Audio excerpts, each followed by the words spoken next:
I shot the same man 4 times tonight. He didn't even flinch. He just stood up with a sickening smoothness, looked at the holes in his shirt, and smiled at me. Now I'm hiding in the absolute dark. There are dozens of them out there, standing perfectly still, just smiling at the house. But one of them is at the cellar door. It's been whispering my name for the last 20 minutes, using a voice that belongs to someone who has been dead for days. I don't have much battery left, so you need to listen very carefully if you want to survive the night. My name is Corporal James Arden, 3rd Battalion. I'm writing this in a bunker under a farmhouse in a village called Vaszka, in a valley in Eastern Europe that I am going to ask you to find on a map after you finish reading this. I want you to find it. I want you to see how remote it is. I want you to understand that when I say there was no one coming, I mean there was genuinely no one within range who could have reached us in time. I'm writing this because if they get in, this is the only record of what happened here. Someone needs to know what's outside. And someone needs to know what it sounds like when it says your name in the dark. Before any of that, before the tree line, before the smiles, before I understood what we were actually dealing with, there was just a valley and a village. We drove into the Karvek Valley on a Tuesday morning in October. The kind of morning that looks like a photograph. Low fog in the fields, the forest dark and dense on the eastern edge, old stone farmhouses scattered across the hillsides like they'd been there so long the land had simply grown up around them. It was beautiful. I remember thinking that. I remember Kowalski putting his window down and saying it smelled like his grandfather's farm in Poland and laughing about it. 12 of us. Me, Kowalski, Price, Sergeant Darrow, and 8 others. The briefing had been straightforward. Insurgent activity in the valley towns, disappearances, supply lines interrupted. Low threat probability. The kind of assignment that gets filed under routine and forgotten inside a year. We'd all done variations of this before. We knew what it looked like. Except, I knew something was wrong before we even crossed into the valley. The roads were too empty. We passed through a village an hour in. Small place, maybe 40 houses, a church, a well in the center square. And every front door was open. Wide open. Like people had walked out in a hurry and not come back. I could see inside some of the houses from the road. Tables with food on them. Not rotted. Not even cold-looking. Recent. A coffee cup on a windowsill with what still looked like steam rising from it. "Probably scared of us," Darrow said. I looked at that steam, and I didn't say anything. We set up base in a farmhouse on the eastern edge of Vaszka. Stone walls so thick you could barely hear the wind. Heavy wooden floors, small windows with iron fittings that had been there for 100 years. It felt solid. It felt safe in that old, specific way that thick walls in old buildings feel safe. Like the building had already survived everything that had tried to get through it.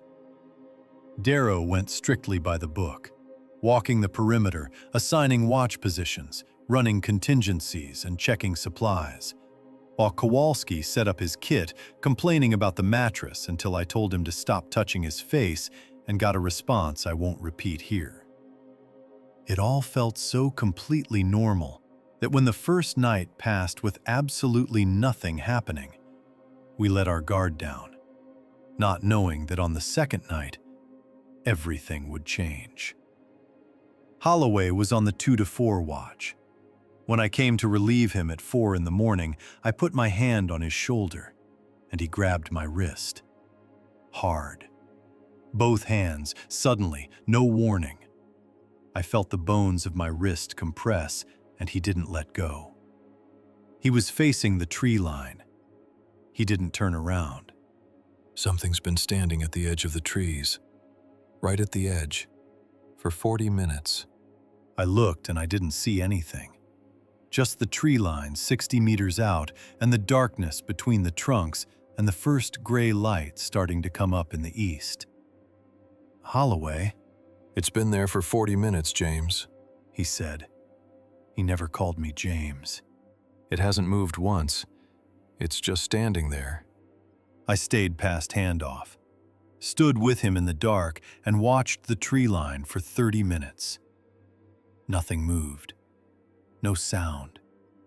The birds weren't up yet, which in October made sense, but there was something about the quality of the silence that was different from normal pre-dawn silence.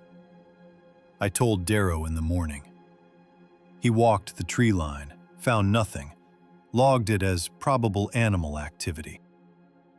That afternoon, our local contacts didn't show for a scheduled meeting.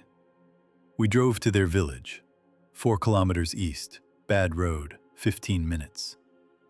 The village was empty, same as the one we'd passed on the way in. Same open doors, same food on tables. A child's shoe in the center of the road, sitting upright like it had been placed there. No bodies, no blood, no sign of struggle of any kind. We drove back in silence before Darrow called command, only to receive orders to hold position and continue our assessment. Later that night, right around 11:15, Holloway went to check the perimeter. I clearly remember the sound of his boots echoing on the stairs as he went down, but the silence that followed was deafening because I never heard them come back up. When dawn broke, we found him standing at the tree line 60 meters from the farmhouse, facing us and smiling. I need you to understand why this matters so much. After 2 years of missions and sharing hundreds of meals, I knew Holloway's face well enough to read his expressions in the dark from across a room, and I knew exactly what every single one of them meant. What was on his face at the tree line had all the correct components. The right muscles engaged, the right degree of movement, the appropriate shape. In a photograph, you would just see a smiling man. But standing there in person, it triggered that deep animal wrongness you feel when something is almost right but not quite. A thing wearing the shape of a human without actually being one. The smile was stretched too wide, exposing every single tooth, top and bottom.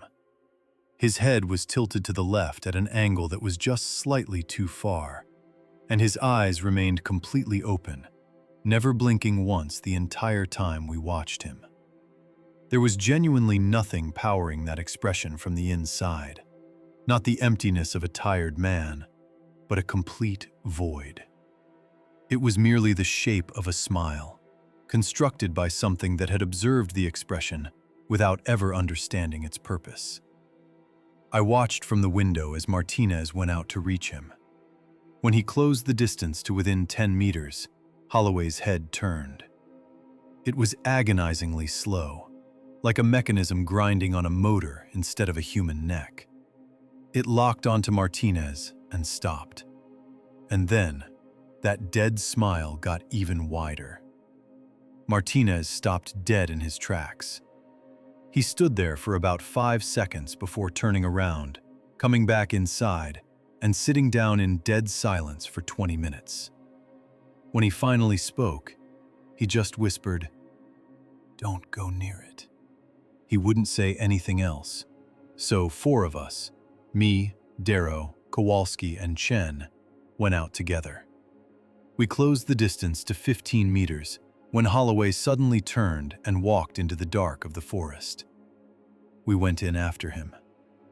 I know how stupid that sounds, and I've replayed it in my head 1,000,000 times, but it was Holloway.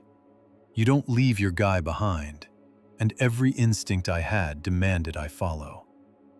30 meters into the trees, he was just gone. No footprints in the soft soil, no broken branches, no sound of movement.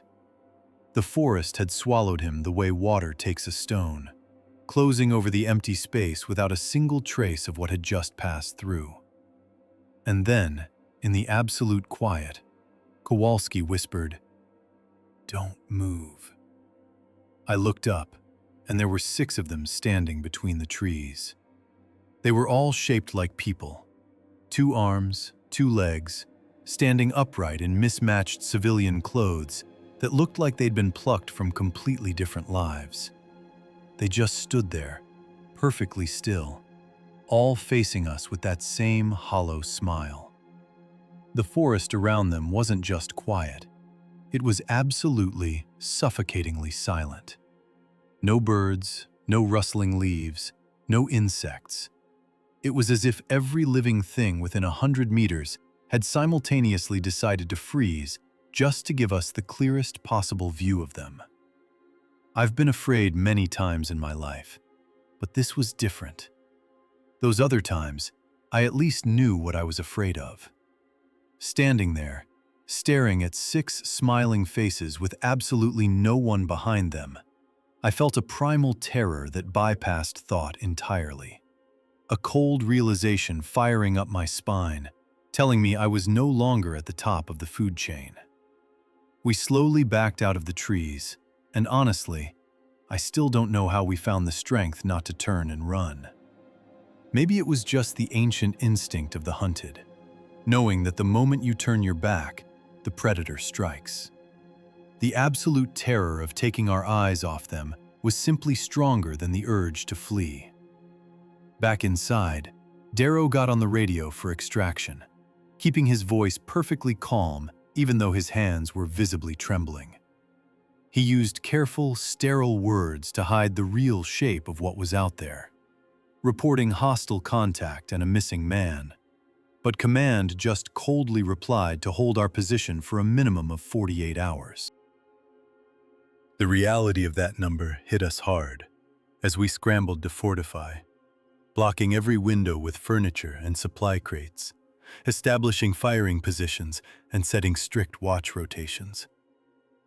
Darrow walked us through the contingencies, going by the book, but the book didn't cover this. That night, nobody slept. That afternoon, I went upstairs to relieve Chen, and the moment I looked out the window, I stopped counting at 14. They were standing in a loose arc along the tree line, evenly spaced and facing us. We had only seen 6 in the forest that morning, and since not a single man on watch had reported movement, I knew they hadn't crossed the field. They had simply manifested at the edge of the trees. I stood there for a long time, taking it all in. The sun was sitting low in the west, casting long, sharp shadows across the entire field. I could see my shadow on the floor and Chen's on the wall. It was good, solid light that leaves nothing to the imagination. 14 people standing out there in direct sunlight, and not one of them cast a shadow. I scanned each of them individually, moving slowly from left to right, checking the ground in front of every single figure where a shadow should have been cast. Nothing. Every single time, completely clear. The sunlight touched them, passed right through, and landed unbroken on the grass behind them, as if the light itself had no idea they even existed. I grabbed Darrow's arm and pointed. He stared out at the field for a long, heavy moment in absolute silence, a single muscle working in his jaw before he finally spoke. Nobody goes outside. Nobody opens any door for any reason. We hold. And that night, they started moving closer. They weren't rushing or advancing. They were simply drifting in slow, tide-like arcs across the field, creeping closer and then drifting back, just testing the limits of our response. Anytime one got within 30 meters, we'd aim our weapons, and the figure would simply reverse its path without breaking eye contact or losing that terrible smile, showing zero reaction to the threat. That night, a sickening smell started bleeding into the house. something low and sweet lurking under the cold October air, exactly like meat starting to rot. We sat in silence, each of us secretly hoping we were the only ones smelling it, until Greg's finally snapped around midnight. When one of them wandered within 20 meters of the east window, Greg's put 2 rounds straight into its chest. I saw the hits.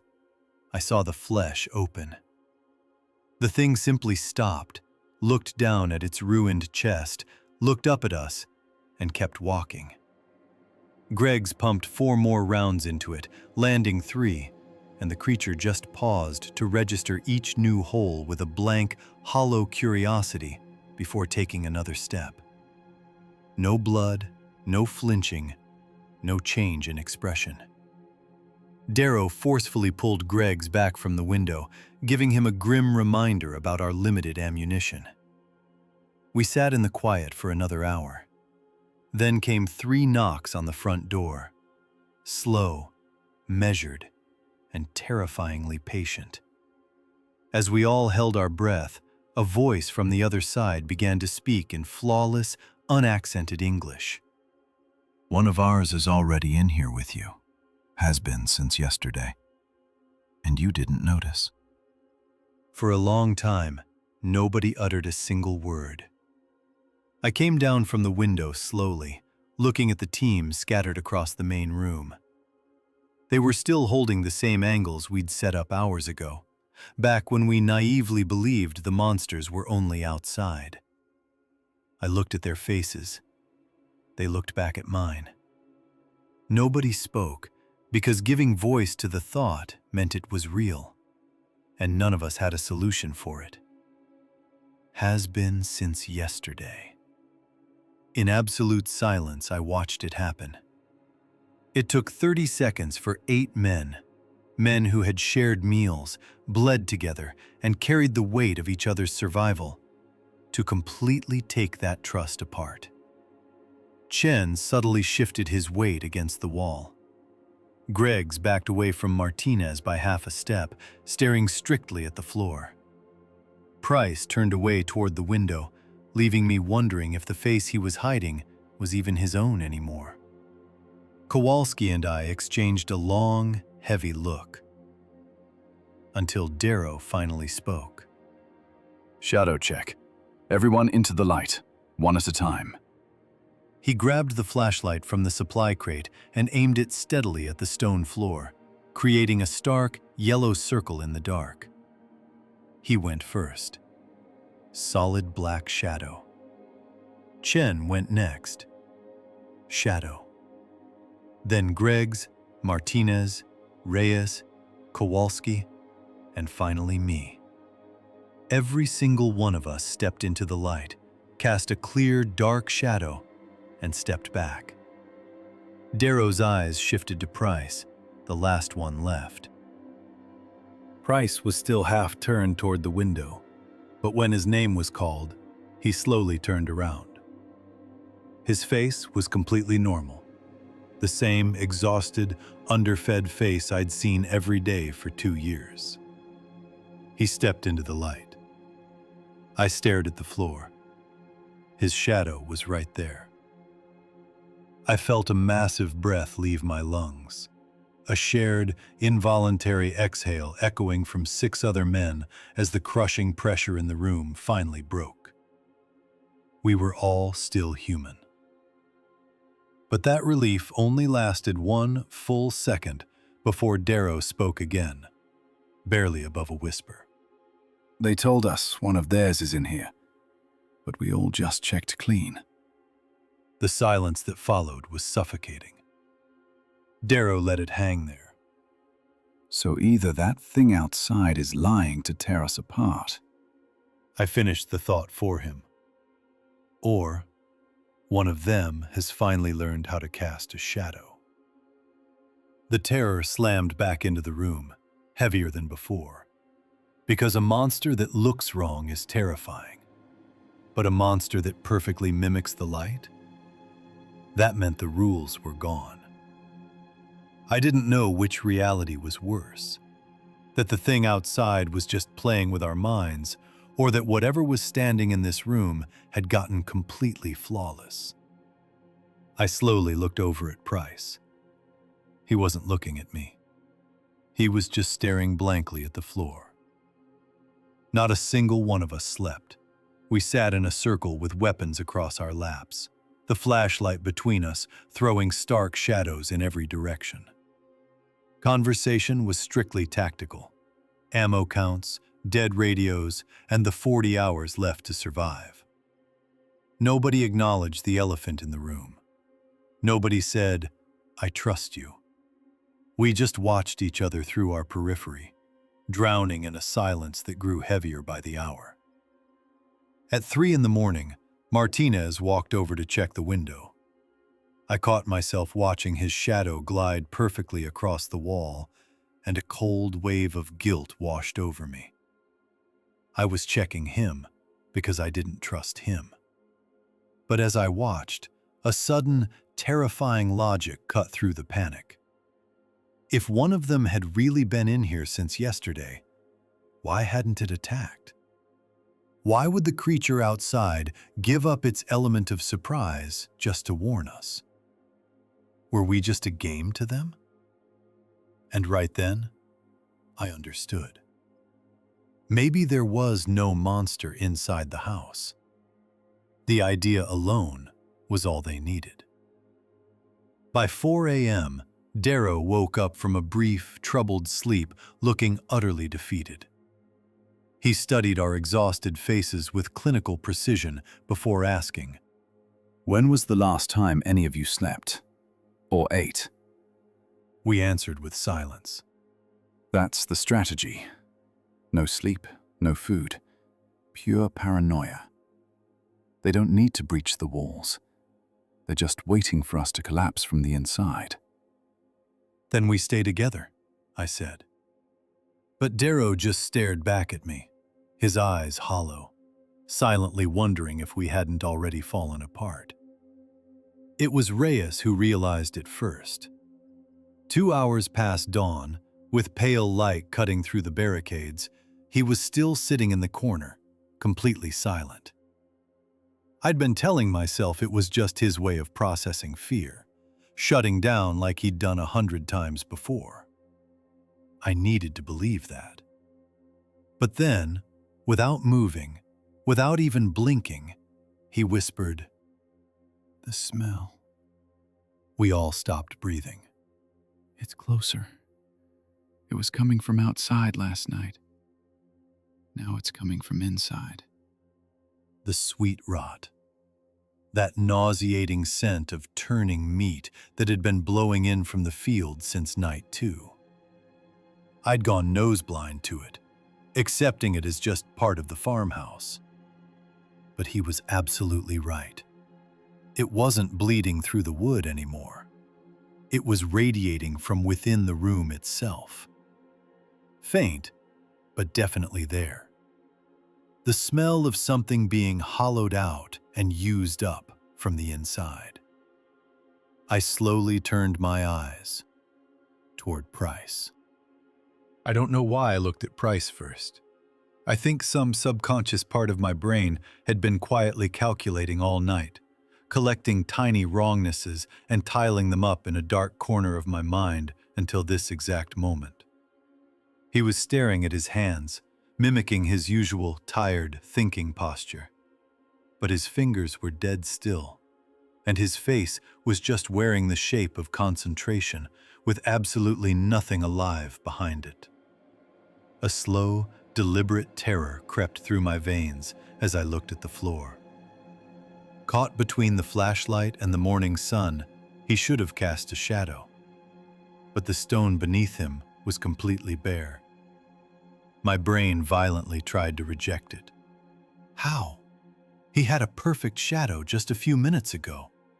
It only vanished when... The smell. When the rotting smell starts, the shadow disappears. That's how it works. As the horrifying math clicked into place, I looked up. He was already staring right back at me. The mask of concentration dropped faster than human muscle allows. The jaw slipped down just a fraction too far. His eyes went completely dead. And then, it gave me that slow, small, terrifyingly human smile, spreading from the corners like it was genuinely having fun. Congratulations, James. You figured it out. But I've been right here since the first night. Everyone moved at the exact same time. Not toward him, but violently away from him. Every single man instinctively scrambling to put space between himself and Price. Weapons snapped up, our defensive circle collapsing outward, and in that frantic blur of shouting and shifting bodies, I lost my sightlines on half the room. That's when it happened. Right at the edge of the swinging flashlight beam, something moved. Not Price. He was still just sitting there with that slow, unbothered smile, completely unfazed by the guns. It was something else. In the absolute chaos of our panic, a shadow in the corner detached itself from the darkness. I don't know exactly where it came from, or how long it had been waiting there, but the smell hit me like a physical blow. The sickening stench of rotting meat spiked so suddenly that my most primal animal instincts screamed the truth before my brain could even process it. There was more than one of them inside the house. "Shadows!" I roared over the noise. "Everyone check shadows right now!" But it was impossible. The room was pure bedlam, the flashlight spinning wildly, throwing long, distorted shadows across every wall. There was no clean, orderly way to check like Darrow had done the night before. Greggs had his rifle leveled at Price, screaming at him to get down to the floor, while Price just smiled back with this horrifying patience, as if the concept of getting down meant absolutely nothing to him. Martinez was pinned against the wall. Chen was frozen halfway to the stairs. Then, through the absolute madness of the room, Darrow caught my eye. Just for one split second. I saw it on his face. He had done the exact same terrifying math and reached the same answer I had. More than one. "Sella!" Darrow roared. "Now, all of you, move!" And that was exactly when Price stood up. He didn't lunge at anyone. He simply stood up. He rose from that chair with a sickening, almost graceful smoothness, and once fully upright, he slowly turned his head toward me. He looked at the weapon in my hands the way you'd look at a child holding a toy, with nothing more than mild, empty curiosity. I didn't hesitate. I pulled the trigger. One shot, dead center mass. I saw the impact hit. Price just looked down at the fresh hole in his chest, looked back up at me, and his smile widened by a single, terrifying degree. So I kept firing. I shot 4 times tonight. Head, chest, chest again, throat. He took every single one of them exactly the same way. Looking down at the new wounds, looking back up and smiling. No blood. No sound of agony from inside him. Just the dull, flat thud of bullets hitting meat, leaving holes in his fabric like questions that simply didn't get an answer. He was still standing there. He's still standing there. Then Kowalski grabbed my arm and violently yanked me backward. The trance broke, and the entire room completely came apart around me. Shouts, frantic footsteps, heavy furniture crashing to the floor, the cellar door being torn open.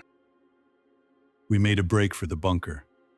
Kowalski and I moved through the back of the house in the pitch dark, every single second expecting a cold hand on our shoulder, or a voice calling our names from a corner using the wrong mouth. The back hallway was clear.